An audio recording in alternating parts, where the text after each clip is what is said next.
లోక్సభ ఎన్నికల ఓటింగ్ పై కేంద్ర ఎన్నికల సంఘం క్లారిటీ ఇచ్చింది. ఇప్పటివరకు జరిగిన 6 దశల పోలింగ్ ను ప్రకటించింది. 4వ దశలో అత్యధికంగా పోలింగ్ నమోదైందని తెలిపింది. మిగిలి ఉన్న చివరి దశతో ఎన్నికల ప్రక్రియ ముగుస్తుంది. లోక్సభ ఎన్నికల 5 విడతల ఖచ్చితమైన పోలింగ్ డేటాను కేంద్ర ఎన్నికల సంఘం విడుదల చేసింది. ఏ విడతలో మొత్తం ఎంతమంది ఓటర్లు ఉన్నారు, వారిలో ఓటు వేసింది ఎంతమంది, పోలింగ్ శాతం ఎంత అనే సమాచారాన్ని ప్రకటించి 5 విడతల్లో పోలింగ్ జరిగిన ప్రతి లోక్సభ నియోజకవర్గంలో పోలైన ఓట్ల వివరాలను కూడా ఈసీ ప్రస్తావించింది. ఎన్నికల్లో పోలైన ఓట్ల సంఖ్యను మార్చడం అసాధ్యమని స్పష్టం చేసింది. తమపై జరుగుతున్న తప్పుడు ప్రచారాన్ని ఖండించింది. పోలింగ్ శాతాల సమాచారం అభ్యర్థులు, ప్రజలకు ఎల్లప్పుడూ అందుబాటులో ఉంటుందని ఈసీ తెలిపింది. పోలింగ్ శాతానికి సంబంధించిన వివరాలను విడుదల చేయడంలో ఎలాంటి ఆలస్యమూ జరగలేదని తేల్చి చెప్పింది. ఎన్నికల ప్రతి విడతలోనూ పోలింగ్ రోజు ఉదయం 9:30 గంటల నుంచి ఎప్పటికప్పుడు ఓటింగ్ డేటాను ఓటర్ టర్నౌట్ యాప్లో అందుబాటులో ఉంచామని తెలిపింది. ఎన్నికల ప్రక్రియపై ప్రజలకు లేనిపోని అనుమానాలను కలుగజేసేందుకు కొందరు తప్పుడు కథనాలను వ్యాపింపచేస్తున్నారని ఈసీ పేర్కొంది.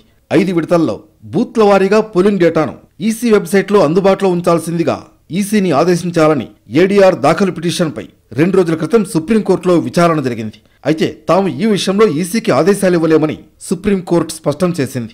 ఇది జరిగిన మరుసటి రోజే 5 విడతల పోలింగ్ వివరాలను కేంద్ర ఎన్నికల సంఘం విడుదల చేయడం ప్రాధాన్యతను సంతరించుకుంది. మొదటి దశ పోలింగ్లో మొత్తం 16,63,86,344 మందికి గాను 11,52,103 ఓటు వేశారు.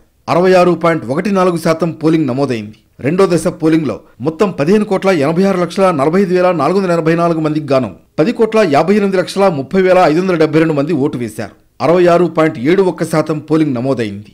మూడో దశ పోలింగ్లో మొత్తం 17,24,04,907 మందికి గాను 11,32,34,676 మంది ఓటు వేశారు. 65.68% పోలింగ్ నమోదైంది.